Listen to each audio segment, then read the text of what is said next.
Okay, welcome back to Leading the Charge. I'm your host, Brandis P. Bonos. Got a big show coming up for you guys today. Hope you guys are very excited. We're going to be talking all about this BRICS summit that took place 2 days ago, from the 6th to the 7th and the 4th to the 5th, as well as some other topics that I'm going to get into closer towards the end. I'm going to be giving you guys my take on the Nick Fuentes, Candace Owens interview that's set to release tomorrow, as well as some other recent developments in the political sphere. The conversation, the interview Scott Horton did with Tucker Carlson. It's at, I believe, almost 700,000 views now. Huge interview, very, very consequential, very informative, very entertaining interview. So I'm going to be dabbling in that a little bit as well. And today we're going to be talking about some big themes, some technical themes. So you guys might want to pay close attention and really retain this information because it's going to change how you view multipolarity in the West. So I'm going to start with this.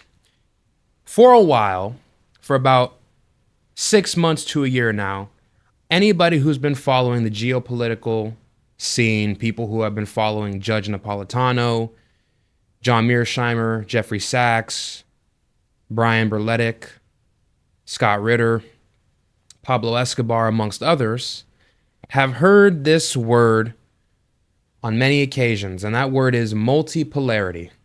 What does that mean? What is multipolarity? Well, multipolarity, put simply, is the growing power of non-Western countries to challenge and restore balance in the world insofar as power dynamics are concerned, insofar as political, economic, and military dynamics are concerned.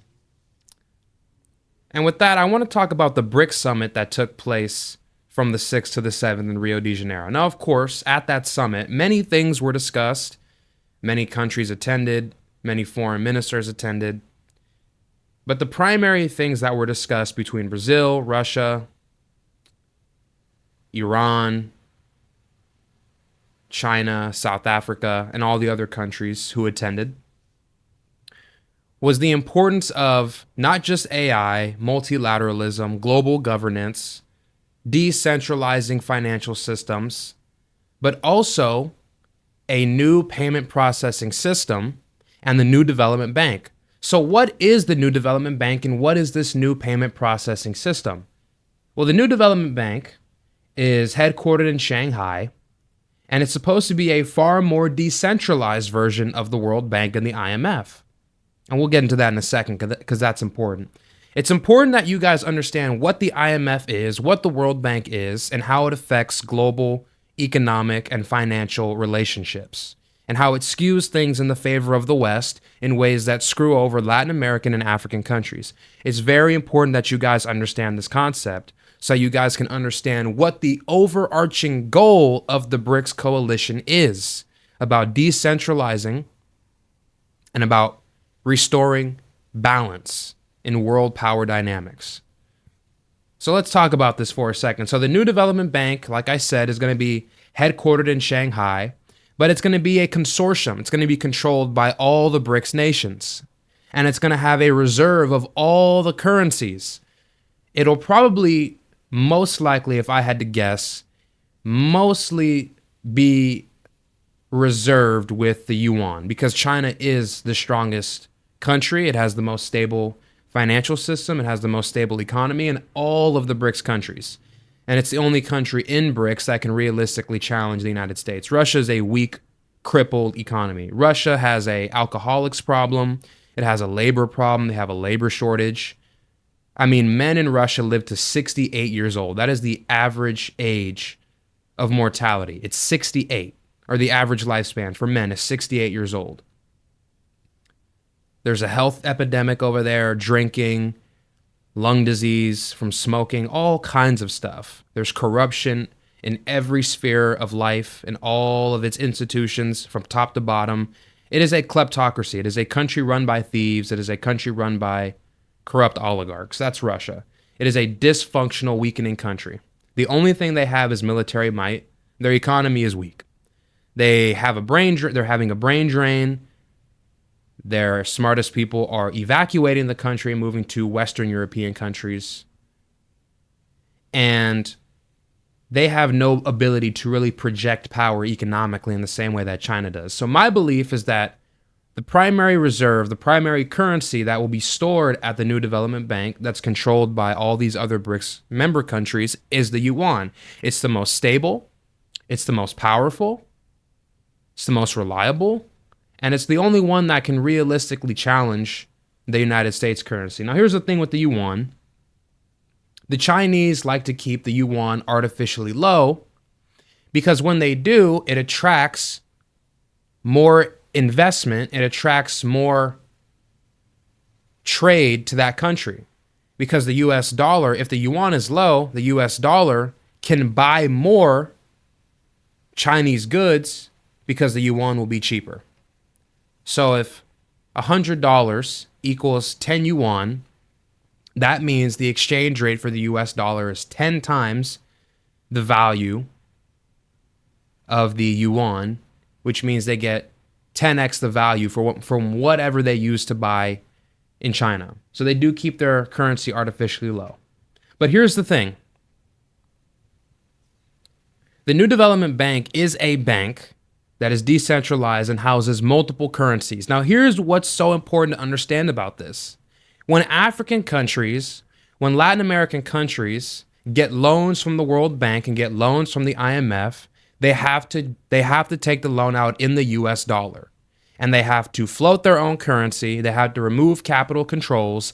They have to let Western multinational corporations, hedge funds, private equity flood their country, buy out their assets, buy their utilities, buy their land, rape the country economically, impoverish the country, add interest to their already pre-existing debt, and further impoverish these countries while buying up all of this country's resources and previously state-owned companies at a very low price by devaluing their currencies, and as a result, increasing the value that the dollar has over their currencies. Thus, the US dollar goes further in those markets, and they can buy more of their resources, buy more of their land, buy more of their real estate at a lower price. So that's how the IMF and the World Bank work. That's how they operate. That's how they rape these little countries that can't defend themselves. They float their currency. They stop subsidizing. They don't have enough foreign reserves. They can't defend their own currency. The value of it plummets. Investors leave the country. They sell out all that currency. They sell all the local currencies. The value drops even more. And they get bought out by vulture investors and by private equity and by other multinational corporations, as I was just saying. So it is a fundamentally exploitative system. You need to understand how that works. It is fundamentally exploitative. The West, the IMF, the World Bank, they have done this in Zambia. They've done this in the Congo. They've done this in Ghana. They've done this in Bolivia. They've done this in Argentina. And if you try to fight back, they'll just take your ass to court. They'll get a ruling from the ICSID, which enforces investment disputes in 160 countries. They'll get that ruling through an arbitrator. They'll take that ruling to a country where the country that you're in a dispute with has assets, and they'll just take all your shit if you don't settle. So this is how they punish you. This is how they bully you into submission. This is how they artificially enforce the power of the US dollar over these countries that can't defend themselves. That is what happens. And so what is the response to that? How do these countries respond to defend themselves from this kind of predatory loan shark exploitation? How do they defend themselves? There's only one option. If they understand that the West will do whatever they can to keep the boot on their neck, the only option they have is to move towards China and Russia, which are still colonial, imperialistic, regional hegemons, but they're not as bad as the West. At least that's how these countries view it. So what do we have here? We have the New Development Bank, And the New Development Bank allows these countries to take loans in their own currency. And that does two things that are very important. One, it keeps their own currency strong. It keeps their own currency healthy because they are using it to buy resources from all these other countries that are within BRICS nations, because all of them will take these currencies of the countries who are in these nations. That's one. And two, it makes it way easier for them to not suffer from exchange rate changes. Because if they owe a loan to the New Development Bank in their own currency, exchange rates don't matter. Even if the value of the currency goes up or goes down, they're still repaying the loan to the New Development Bank located in Shanghai in their own currency. You must understand that. That is very, very important here. It gives these countries economic sovereignty in ways that they have never had before. It allows these countries to defend their own industry, to defend their own currency, to defend their own economy, to defend their own banks in ways they have never been able to do so in the past. This is incredibly important. Not to mention, if these countries get sanctioned, there is a payment processor that BRICS has developed that works through blockchain. It's different than SWIFT. As everybody knows, SWIFT is the payment processor that the United States and all these Western European countries use to sanction other countries, to freeze their assets. And the way it works is you'll have a guy in India who wants to send $1 billion to some other guy who lives in Argentina or Brazil or Peru. He'll go to a bank in his country. He'll submit that invoice. Then they'll send that to a corresponding bank, JP Morgan, Citibank. You get the idea, Wells Fargo, a bank that predominantly operates in US dollars. They'll go there. That bank will convert the Indian rupee into US dollars. They'll convert it, and then they'll convert that value into this Argentinian or Peruvian or Brazilian currency and then send it out, unless they want US dollars. But this is how they gain leverage. This is how they constantly keep leverage, by making sure that their currency, that the US dollar is always in demand, that they have to be the middleman in every single financial transaction that takes place between countries, by making sure they use the SWIFT system, and that all these wirings, all these transactions go through a US bank that holds the US dollar.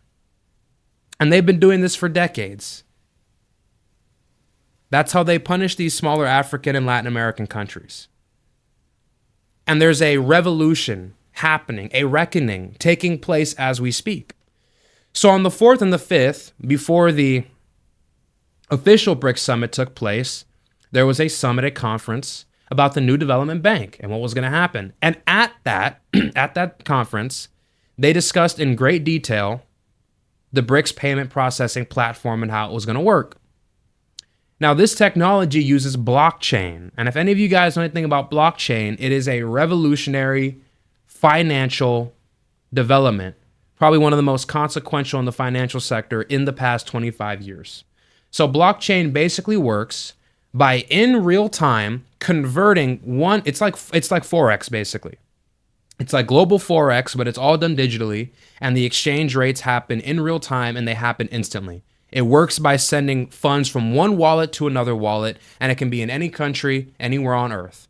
But if it's being done through BRICS, it's going to be one BRICS country sending money to another BRICS country through a shared, decentralized payment processor. So if South Africa wants to send money to China, they'll use this BRICS payment processor. They'll submit their currency. It'll get processed. It'll analyze the exchange rate, and then it'll send out the exact amount that needs to be sent to China in their currency, in the yuan. It'll change the South African rand into the yuan using the proper exchange rate. Mind you, all of this is being done, all of this is being tallied on a digital ledger, which all these countries can see. It is a digital ledger. It is anonymous. It is encrypted.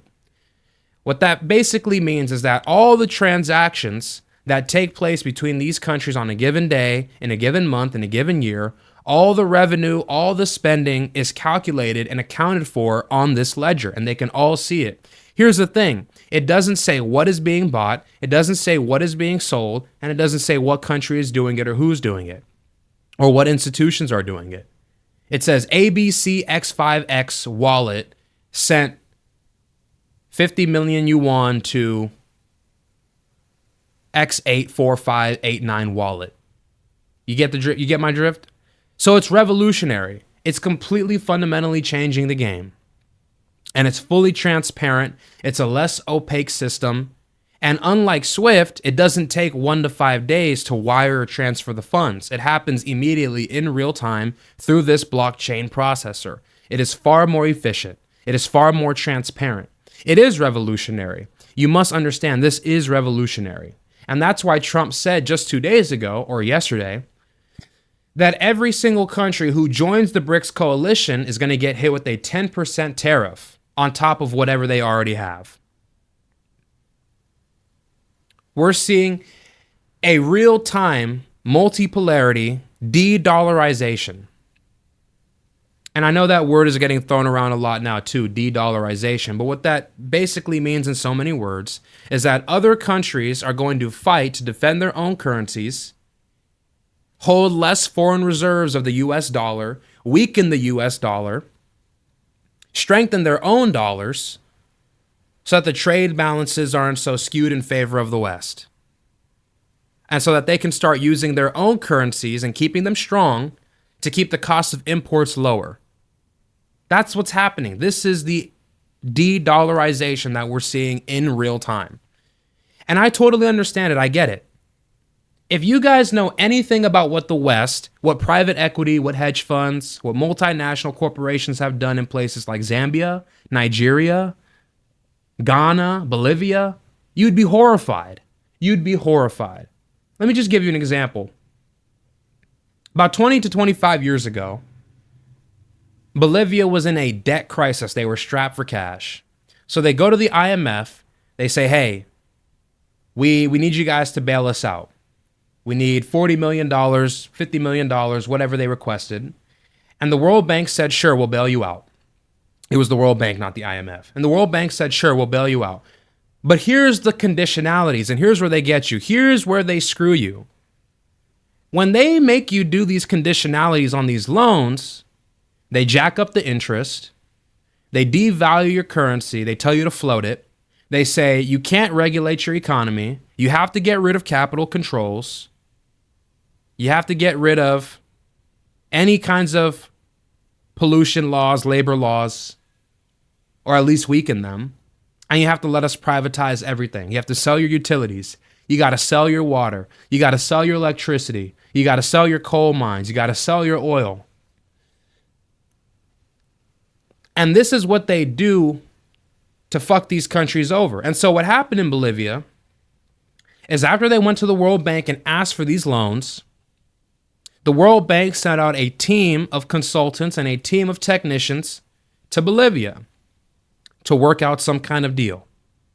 Because Bolivia at the time needed help with their water system, their water infrastructure. Okay? It was old and it needed some touching up.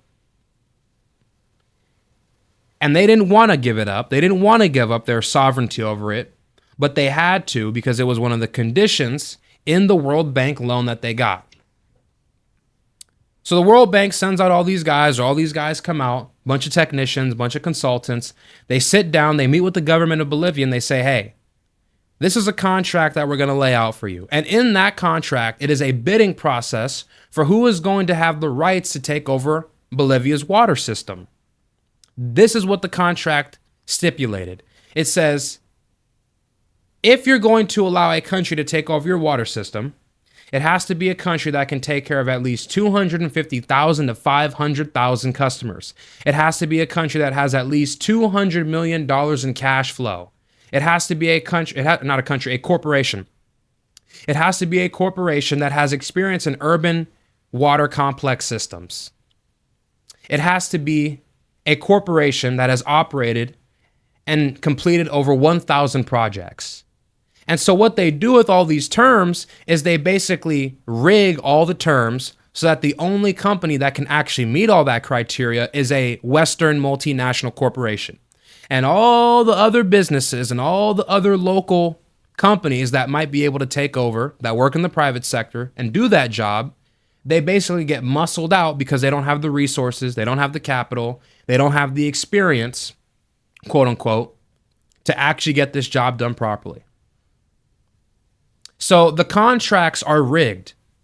The contracts are created in such a way where the only possible outcome, where the only possible competitor, the only real competitor in the process of bidding is these Western multinationals. It's not a fair process. Everybody understands that. It's a trap. It's a booby trap. It's a landmine.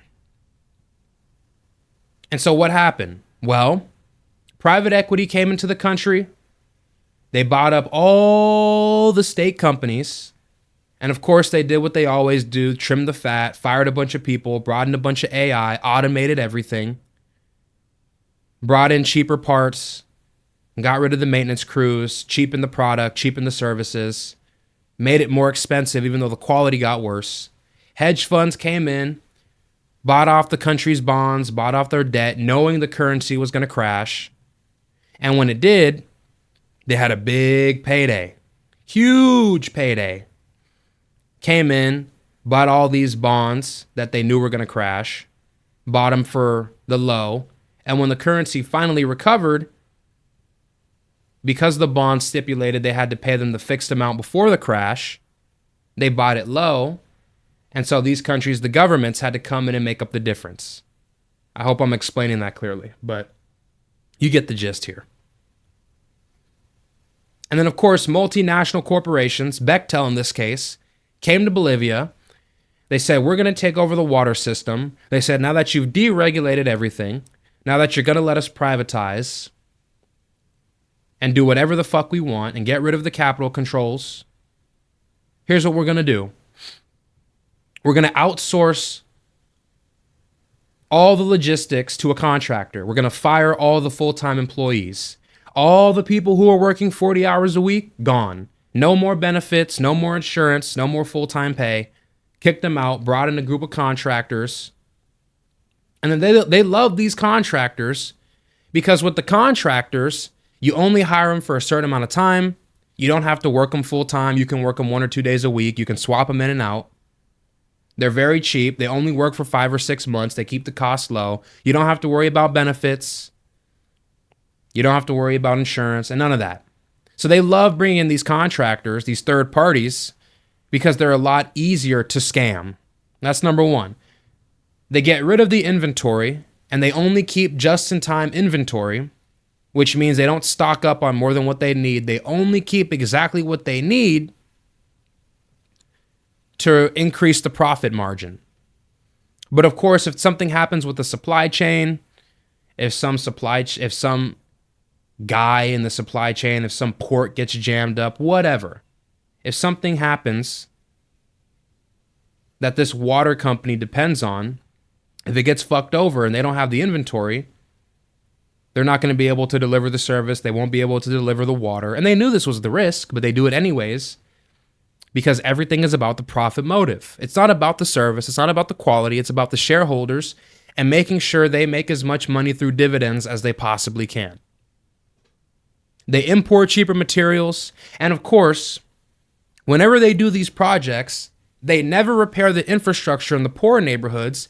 They only repair the infrastructure in the rich neighborhoods. Why? Because the poor neighborhoods can't pay their water bills because they get way too expensive once the government stops subsidizing it. They can't pay their water bills. And a lot of them conserve. They're poor. They can't afford the water bill, so they try to keep it low. They don't run the water more than 10 seconds. They don't take 10-minute showers. They don't have pools. They don't have lawns that they have to water. So it's not profitable to build infrastructure in these neighborhoods if they're not going to use the water anyways. So they let it rot. And what happens when the infrastructure for the water in these poor neighborhoods rots? Well, water doesn't come through with enough pressure. You can't wash your dishes. The water starts to trickle through the faucet. The water also gets contaminated. There's not a filtration system. They can't desalinate it. So it's not even usable. So what do they have to do? They have to go to the ocean. They have to go to some polluted lake. And they have to figure out how to use the water from that source. Meanwhile, the people in the rich neighborhoods get the best kind of service you could possibly imagine. Because the people in these rich neighborhoods, they run up that water bill. They take 30-minute showers. They take baths. They swim in that pool, constantly fill it up with the hose. You get my drift. That is what these Western multinational corporations do to these poor countries. And they've been doing it since the 60s. This is nothing new. And they understand the game. And the worst part about it is that they rig these contracts so badly. Companies like Bechtel rig the contracts so badly. They say, even if we don't finish the project, even if we don't hire this amount of people, even if we don't build this amount of wells, this amount of pipelines, this amount of filtration systems, in this number of cities, in this number of neighborhoods, even if we don't do that, we are guaranteed by the government to get reimbursed plus 15%. So they're going to make a profit regardless. They're going to screw you regardless. There's no way around it. You're going to get played. And what happens if you default? What happens if you can't pay it? They take you to court. And what happens when they take you to court? Well, they take you to court, they get that ruling, and like I said earlier, they go to the UK, they go to France, they go to Germany, they go to Australia, they go to Malaysia, the Philippines, Guam, the Dominican Republic of the Congo, South Africa, and wherever Bolivia had assets, they're going to seize it. They're going to seize your aircrafts, they're going to seize your planes, they're going to seize your land, they're going to auction off all your real estate, they're going to liquidate everything, and they're going to take all the funds. And once they're done paying off the loan once they're done paying off the difference in that $50 million, since they only invested $1 million, once they're done paying off that $49 million, they keep all the profits and they keep all the assets. And that's what really hurts. That's what really screws these economies. Because what was a $50 million settlement turns out to be a $20 billion robbery of all your assets. So you can't do anything. You're fundamentally screwed. Fortunately, in Bolivia, that didn't happen. I think the company settled. I think Bechtel settled. And it was a symbolic settlement. It was like a 30-cent settlement because everybody realized how evil and corrupt it was. They didn't want to take that heat. But legally, they had all the means to screw these countries. They had all the means to screw Bolivia. That's what happens. And so it only makes sense that these countries stop allowing neoliberal shock doctrine, shock therapy, capitalist policies, structural adjustment programs to completely wreck their economies and devalue their currencies and rape their economies. There's just no point. Doesn't make any sense. Now, here's what I want to say about this. Despite everything that's happening, it is important to understand that there's a difference between the financial sector and the real economy. These two things are not the same. 85% of the money that's generated on Wall Street is people just inflating assets, speculation, driving up prices artificially, and then they sell those stocks and then buy them, stock buybacks, swapping assets. That's what most of the money on Wall Street comes from, just buying and selling assets, speculation, stocks and bonds, that kind of stuff. That's where most of the money comes from. When you look at the New York Stock Exchange, when you look at NASDAQ, and you see how high the market cap is, that is not reflective of the actual economy. You can't be fooled by that. It doesn't give you actual information on what the real economy is producing. It doesn't reflect the industries. It doesn't reflect the natural gas. It doesn't reflect the raw exports, the raw goods, the materials, everything that we're exporting, the semiconductors, none of that. That's not what Wall Street does. That's not what they do. You need to understand that. So that's why, despite the fact that all these sovereign wealth funds in the Gulf have billions of dollars, mind you, these sovereign wealth funds, Saudi's wealth fund, Qatar's wealth fund, UAE, that wealth fund, their wealth funds equal trillions of dollars. They're disgustingly rich. These oil countries are disgustingly rich. And of course, they use that money. They put that money in hedge funds. They put that money in asset management. They put that money into tech startups. So they are deeply in bed with our hedge funds. Understand, the United States has the biggest, richest, most successful hedge funds on earth in its borders. Millennium, Citadel, BlackRock, Vanguard, you get the idea. These are behemoths on a global scale. You have to understand that. So just because BRICS might be signing some multilateral trade agreements, might be defending their own currencies, that doesn't necessarily mean that the United States is going to falter. We have the most liquid markets. We have the most transparency. We have the strongest reputation. You get the idea. So we have that reputation and we have the numbers to back it, which is why our financial institutions are not going anywhere. But understand, the money on Wall Street, only a small portion of that actually goes into building infrastructure in the United States, into building pipelines, into building real estate, into building schools. You get the idea here. They're not building real infrastructure. They're not helping fund real enterprise, growing real enterprise. They're just inflating assets. Most of the money comes from inflating assets.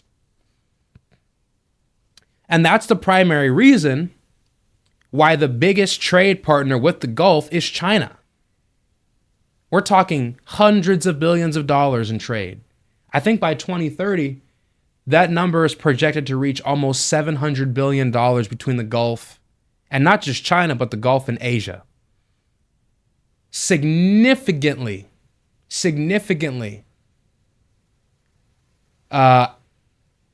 outclassing and trumping the trade that occurs between the G3 and the United States and the Gulf states.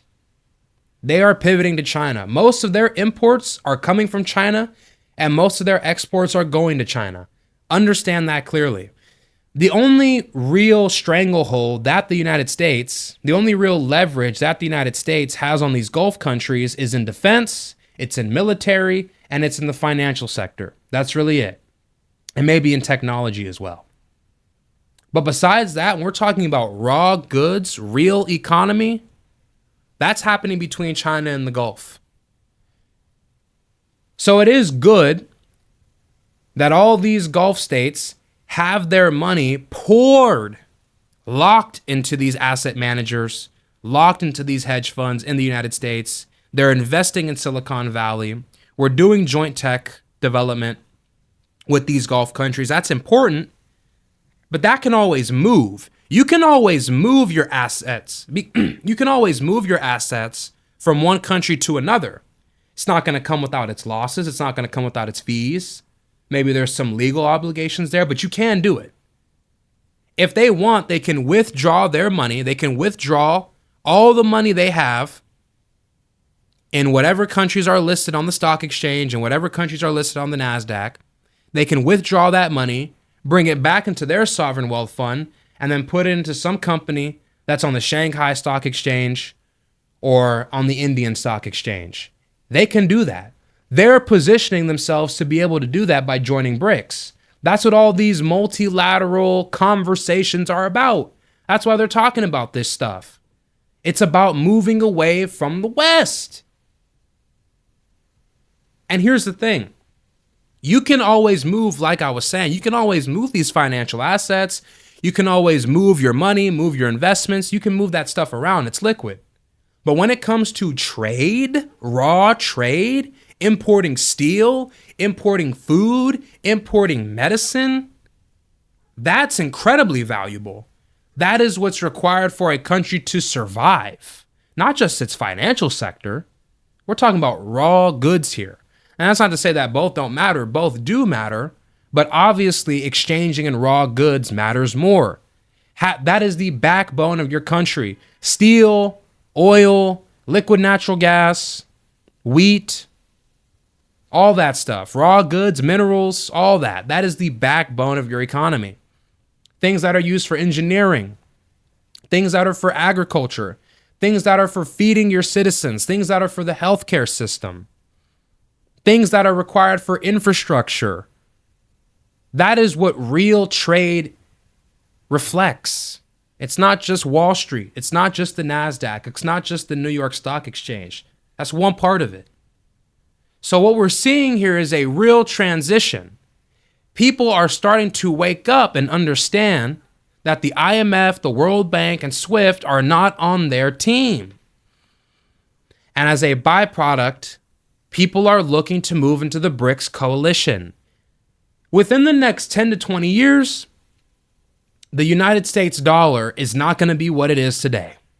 Let's just call a spade a spade. Within the next 10 to 20 years, the United States dollar will not be worth 50, whatever Kenya's currency is, whatever Uganda's currency is, whatever the Congo's currency is. They won't be able to artificially impoverish these countries. These countries will begin to understand how to defend their own currency, how to enforce capital controls, and they won't have to depend on the IMF or the World Bank to survive. Things are changing. We're seeing it in real time. This decentralization is real. I don't know how this all plays out. I'm not some kind of economics expert. I just have a baseline understanding of how these things work and how these things play out. And why floating currency, when your country is already in billions of dollars worth of trade deficits, is probably not good, especially if you don't have reserves of a more powerful currency. And how that scares away investors. All the rules are rigged in favor of the West. And they understand this. So that's what I wanted to talk about. This is interesting. This is very interesting. I don't know how all this plays out. I'm curious to see how it does. And that's why this tariff hardcore isolationist element has developed. It's not for no reason. Anyways, with that being said, I want to move on to this because this is interesting. And I know this is a slightly separate conversation here, but this kind of ties into everything that I was just referencing. So Scott Horton did an interview with Tucker Carlson a couple days ago. I think it was last week. And in that interview, he talked about Iran. He talked about the Bush administration. He talked about foreign policy in the Middle East. And how these forever wars have ruined our reputation in these countries and how they need to end as soon as possible.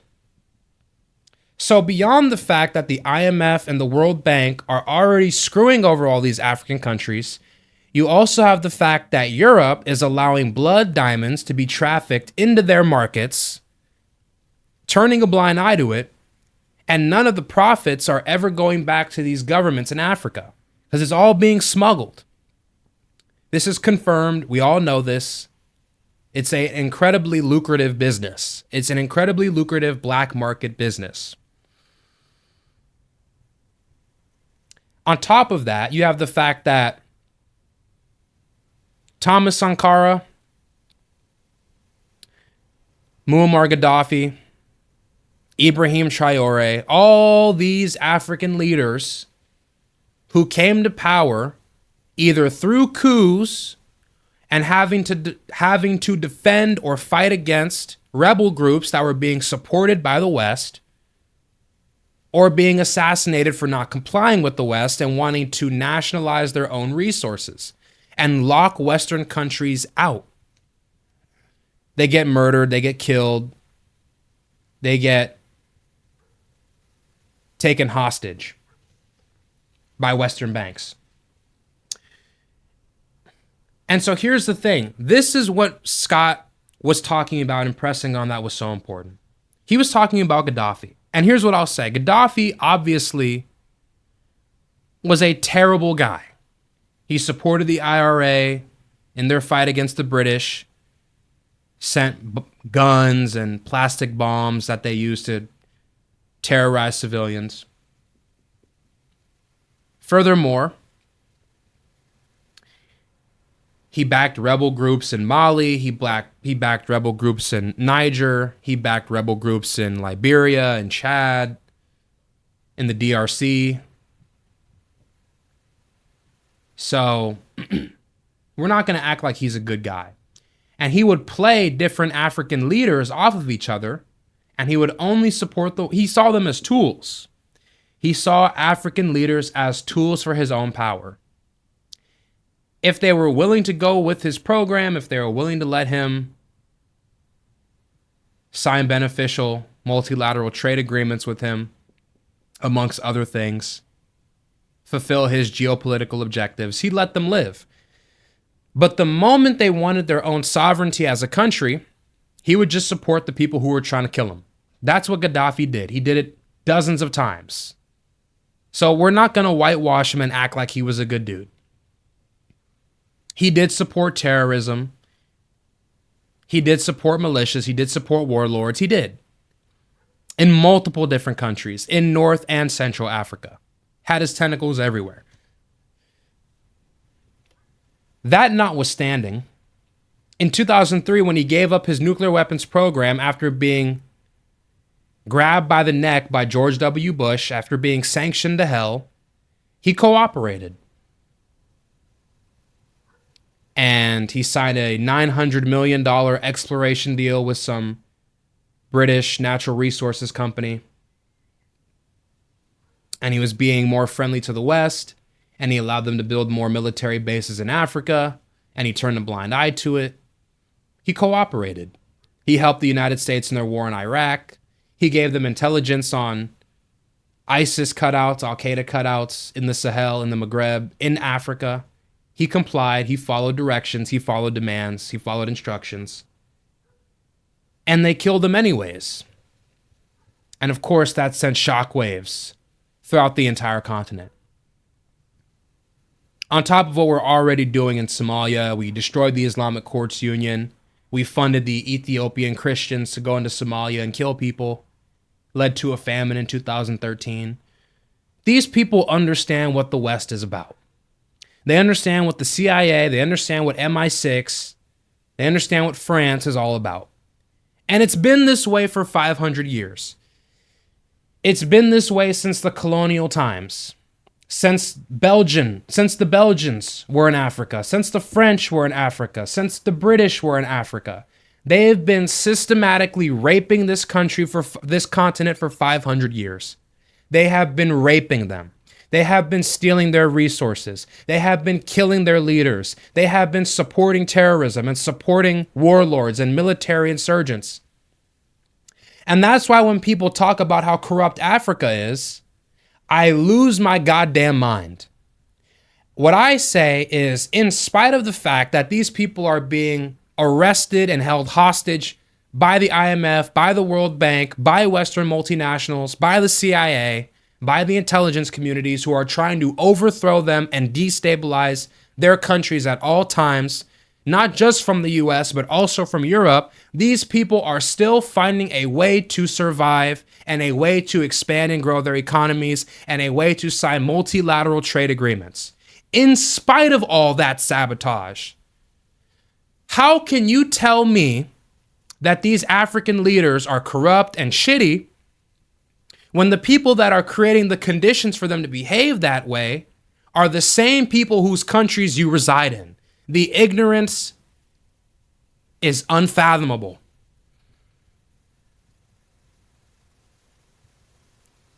So with that being said, it's not a surprise to me why all these African countries won in BRICS. It's not a surprise to me why Ibrahim Traore is trying to create a union between all the countries in his region to create an economic bloc, to create a currency that's backed by gold,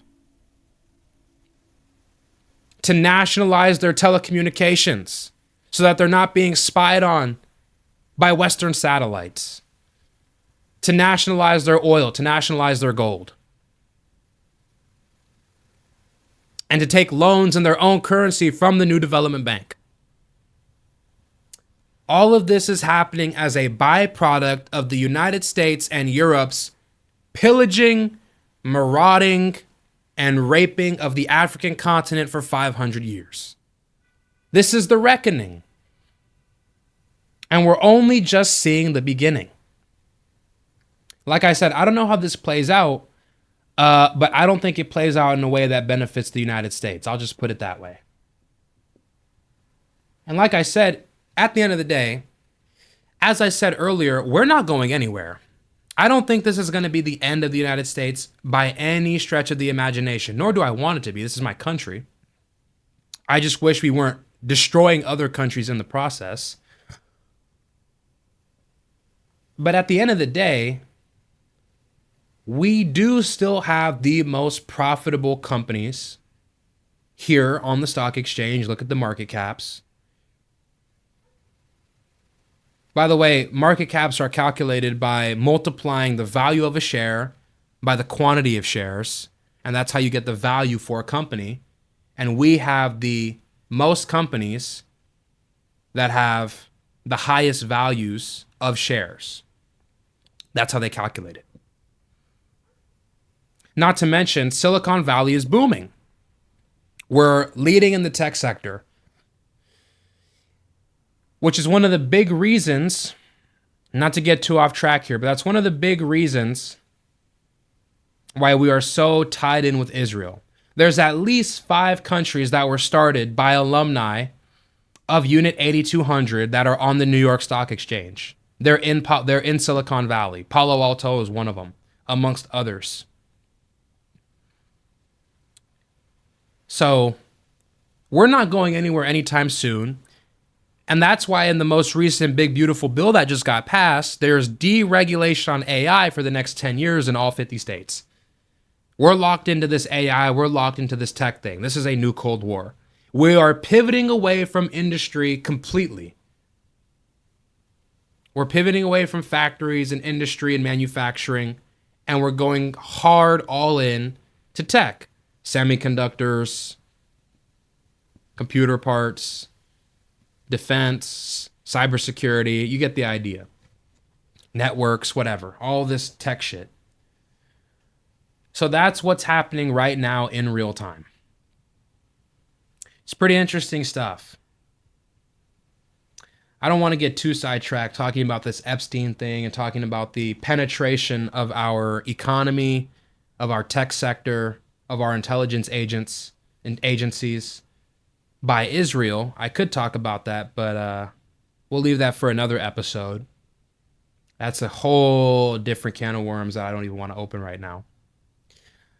But I'm going to cap off with this before I end the show. Despite the fact that I am a talk show host and a broadcaster, I do think it is important for me to not just come onto this channel and operate in a transactional manner. I think it's important that I display who I really am, that I am genuine, and that I build a real connection with my audience. And there have been some recent developments that I find to be quite concerning. If you guys don't know yet, Candace Owens previewed a interview with Nick Fuentes on her Twitter account, or her X account, yesterday. And here's my thing. Candace Owens is one of the biggest political commentators on YouTube. I think she has like 2 million subscribers. It might even be more. But she gets hundreds of thousands to millions of views on every video she posts. The girls love her. The normies, the girls, they love Candace Owens. They think she's so funny. They think she's so smart. They think she's everything you could ever want in a political commentator. All right, that's how they feel. They're entitled to feel that way. Here's my thing, though. I feel ambivalent about this interview. It comes out tomorrow. I'm going to watch it. Maybe I'll react to it. Maybe I won't. I'm still deciding. But my fear is that we are going to begin to see a mainstreaming and a resurfacing of white supremacist, white nationalist content on the internet. Maybe not on YouTube because they have more safeguards, but it's already gone crazy on Twitter. Cat's out of the bag. Elon Musk peeled back the ethics filter on Grok, which is basically just his equivalent to ChatGPT. You type in an input, it goes through a computer algorithm, and it spits out a prompt, or it spits out an answer.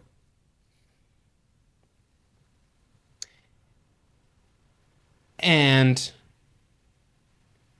we are normalizing, or at least he is normalizing on his platform, anti-Semitism, anti-black racism, xenophobia, Islamophobia, whatever, all these kinds of buzzwords, but you get what they mean, right?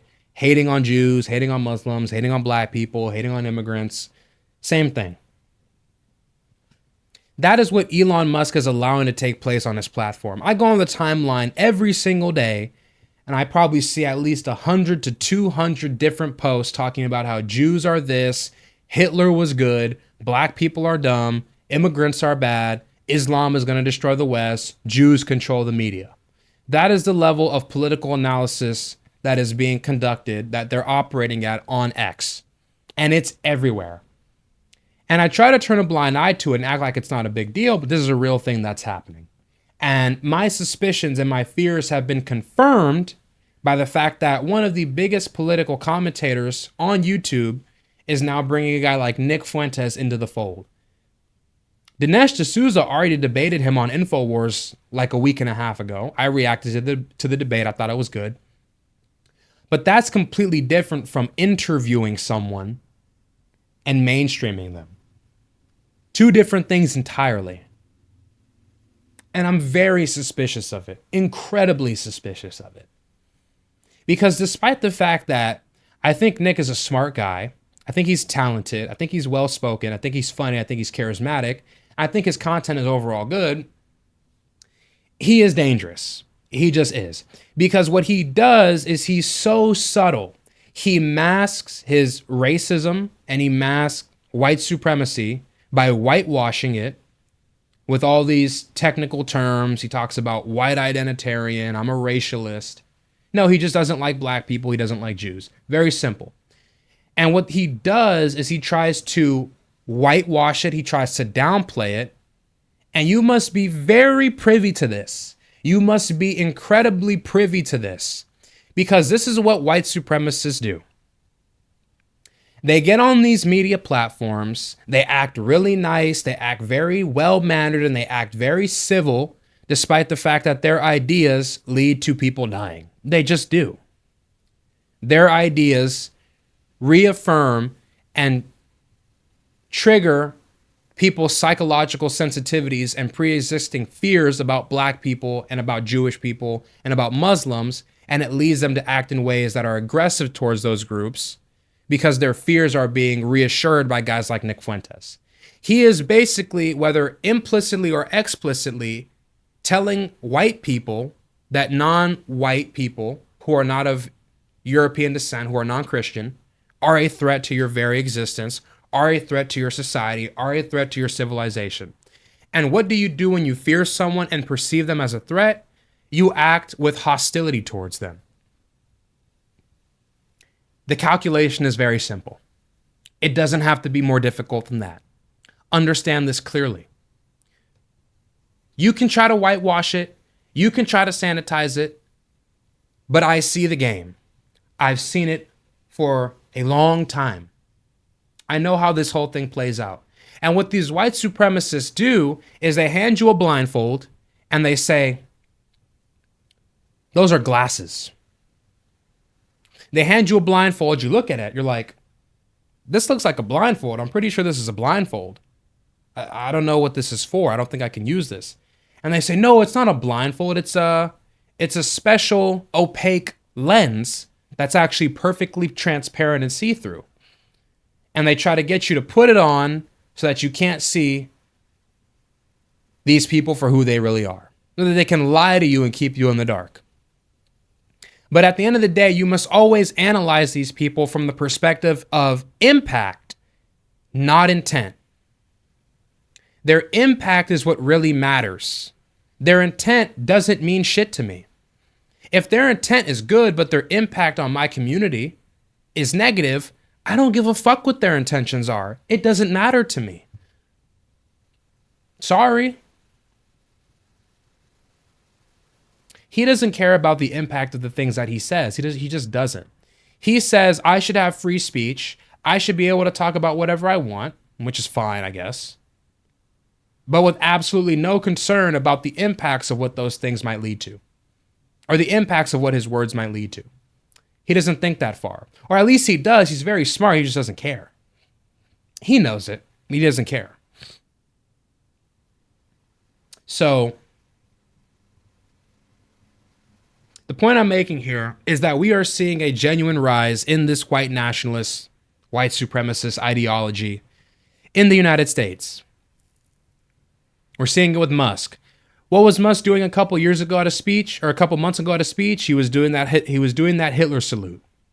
The whatever, right?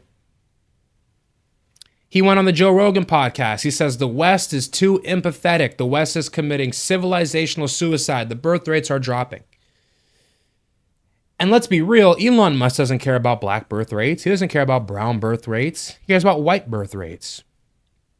That's all he cares about. He cares about white people being outbred by non-white people.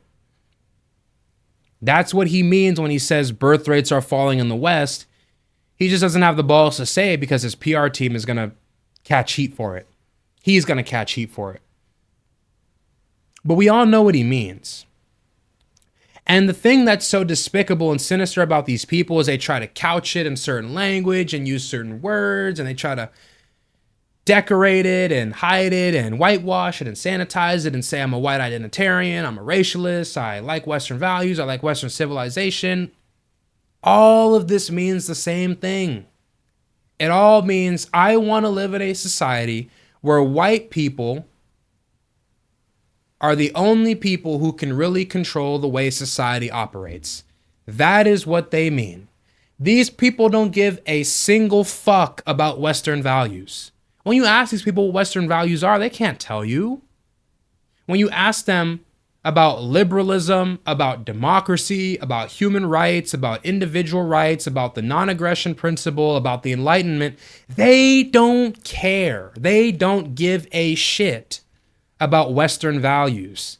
They don't care about those things. Many of these guys, ironically, actually hate the Enlightenment. They hate Enlightenment values because Enlightenment was a direct antecedent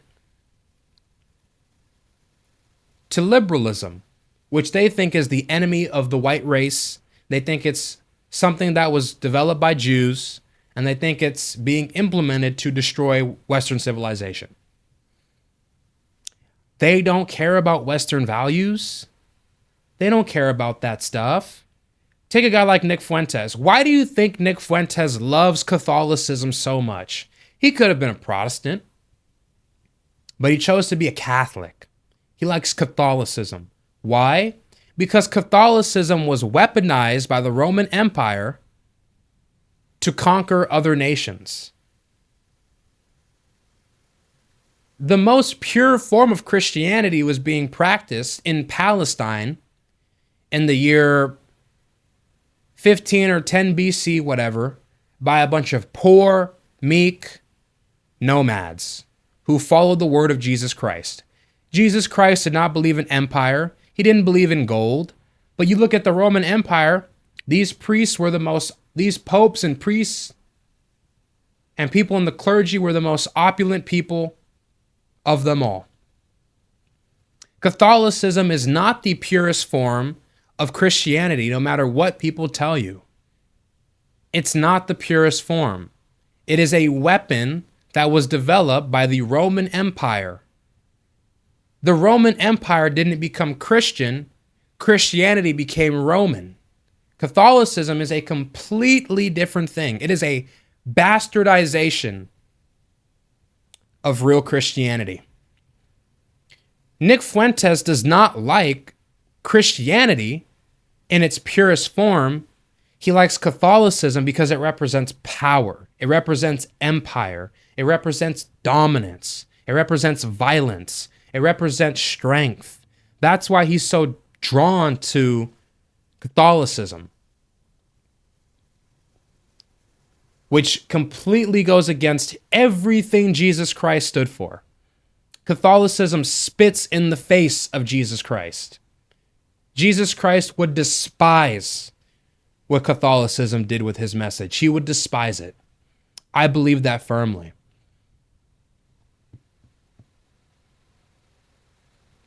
So let's be clear here. What we are seeing is a transition towards a more white nationalist, white identitarian, white supremacist society. You're hearing things like black fatigue, these words like black fatigue. You're hearing things like mud shark. You're hearing things like race mixing is degenerate, which Nick believes, by the way. You're hearing things like Jews are promoting miscegenation to destroy the white race, destroy Western civilization. We are seeing a retreat into white supremacy. And you must understand this clearly if you are not white and you are of non-European descent and you're not Christian. If you are not a white person of European descent who is a Christian, if you do not belong to that category, understand something clearly. Let me explain something to you. The philosophical and epistemological foundations for Western civilization all come from European, Eurocentric, white male thinking. When you take an undergraduate course in philosophy at any university, you're learning about Plato, Socrates, Aristotle, Nietzsche, Kant, Schopenhauer, Rand, and others. And all these people have one thing in common. They are white men from Europe. Every single one of them. And because of that, because of this philosophical, epistemological rootedness in, or this epistemological, philosophical connection to white European men, there is a implicit or explicit assumption that white men are better and superior because they created the epistemological and philosophical foundations by which Western civilization and the United States was built on top of. We are heavily programmed and conditioned into believing that white men and white people are better. You have to decolonize your mind from that way of thinking. Because if you can't do that, these people will be able to fool you easily. Like I said earlier, they will be able to hand you a blindfold and tell you they are glasses. They will be able to piss on your leg and tell you that you're showering. That's why you need to be able to see things very clearly and for what they are, because these people are not honest. These are dishonest actors. They are dishonest people. They couch their real feelings, they couch their real ideology in intellectualism, quote unquote. You must understand these people very clearly. It's not a game. It's not a trick. It's not rocket science. It's 1 + 1 = 2. So my point here is, when you have a society that was built on slavery, genocide, white supremacy, of course, in times of desperation, a country will always revert back to what it knows best. This is what always happens. This is what always happens. People go back to what they know. Countries go back to what they know. They go back to ultranationalism. They go back to ethnocentrism, and they stray away from more progressive ideas. And in the past 10 years, from 2015 until now, or until, I would say until around 2023, I would call that the woke era. Once the woke era ended, and white people were being blamed for everything, and white men were being blamed and told they're colonizers and that they're bad, their only logical response to that is this reversion back to the worst aspects of the American unconscious. Like I said, when you have a society that is built on the epistemological and philosophical foundations created by white men, and everything that's built on top of it comes from that epistemology and that philosophy, our legal system, our political system, our identity as a nation, all of that stems from this white European male thinking. Of course, we're going to go back to that way of thinking whenever things get tough. That white supremacist core that is at the root of all these ideas and at our national epistemology. Understand that clearly. It's no coincidence to me that our beliefs and attitudes in this country, especially from black people, tend to idolize whiteness. I was around it as a kid. They'd be like, oh, you're acting white. Oh, you're talking white. You're acting like a white dude. That's some white shit. As a way of implying that whiteness is associated with intelligence, competence, being articulate. It is this belief, this false belief that whiteness makes you intelligent, that being white means being intelligent. It is a colonized way of thinking. It is an incredibly colonized way of thinking. And you have to intentionally deprogram yourself from that way of thinking. That's number one. The other one is this belief that whiteness is associated with wealth and status. They'd be like, oh, you hanging out with them white people. You out there with them white people at. Oh, man, you had dinner with all them white people. What they're basically associating is whiteness to class and status. Another example of colonized thinking. It's like, oh, you're in the house with the master. It's kind of like that. And I'm sorry if that's a crude example, but I need to drive my point home with how serious this is. Furthermore, it's baked into the political system and the judicial system, and there's all kinds of evidence for this. You can look at who has preferable interest rates, white people or black people, even when you control for debt and control for credit rating. You can look at traffic violation, arrests, convictions, despite them being done at similar rates. There's all kinds of evidence. I feel like the fact I even have to explain this is ridiculous because people lie about this constantly. Just the other day, Charlie Kirk said that the flash floods in Kerrville, Texas were the direct byproduct of DEI because the chief of the fire department was black.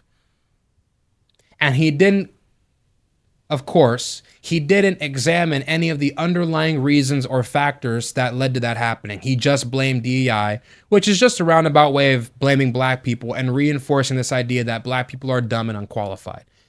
And regardless of whether or not that's his intent, that is his impact. Intent doesn't really mean much to me anymore when you're dealing with people like this. When you're dealing with an existential crisis, intent doesn't matter. It's about the impact. Understand this clearly. So for all the reasons I just mentioned, you have Elon Musk, this Western civilization stuff, this anti-DEI stuff, also being reinforced by the government. They fired CQ Brown from the Joint Chiefs of Staff. He was the chairman. He was one of the first black men to ever become the chairman of the Joint Chiefs of Staff.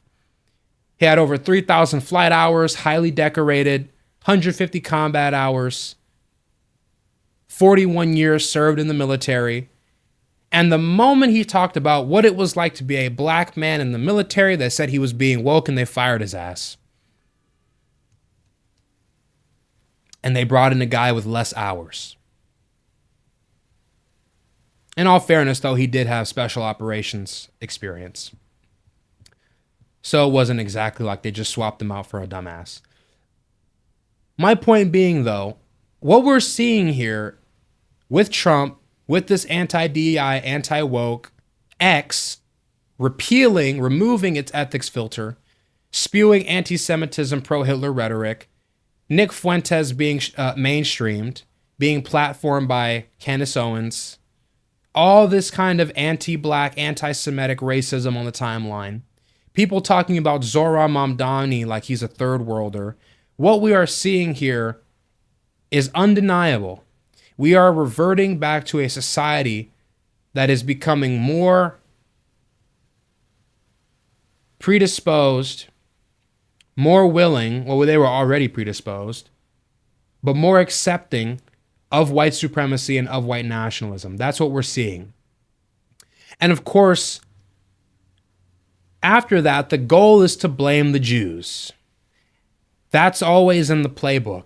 Now they want to talk about how Jews controlled the slave trade. Jews were the majority of the slave owners. If you look at the census, there was only like 1 to 2% of Jews owned slaves in the South.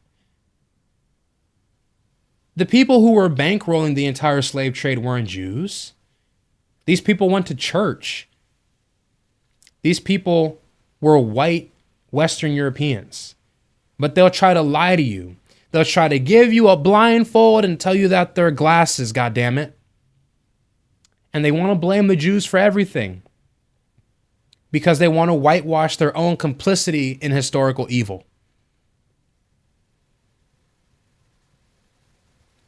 So I think it's important that we band together seriously, because a lot of allyship is transactional, and that's okay to a point. That's okay to a point. I understand there will always be some element of transactional interaction amongst humans to a degree, but we must reach a point in these times where we go beyond that. We must reach a point in these times where there is a genuine, non-transactional relationship, real community development, building, closeness, positive disposition towards groups who are not a part of the white European Christian lineage, identity. Understand this clearly. These are important times. We need to talk and congregate in a manner that is not just transactional, but that is real, that is genuine. And I know there's problems between these communities. I know there's problems between the Hispanic and the Black community and the Jewish community and the Asian community to some extent. I get that. But that can all be mulled over. And much of that is being promulgated because of the prevalence of white supremacy in these various communities. But it can be resolved. It can be mulled over. It can be discussed. It can be handled.